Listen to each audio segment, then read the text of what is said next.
Ito na naman kami sa Talungan, mga farmers, si LV.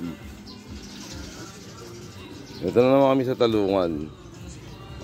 Yan si Boss Erwin, yung namimili. Ito yung haba ng mga talong. Lulupet. Ayan.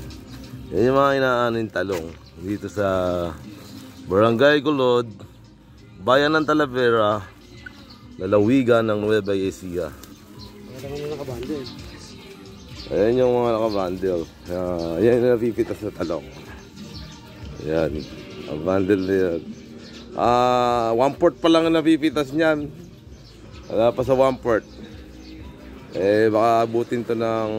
Babantayan ko to sa susunod na episode. Is baka 100 bundle. Dito sa bayan ng Talavera. Barangay Gulod. Yan yung pinipitas nila. Ayan. Nuhugasan pa namin yan para malinis. Malinis ang konti lang nagiging reject niya. Yan, ito lang reject na timba. Yan. Yan ang pag-aalaga ni Boss Erwin dito sa Gulod.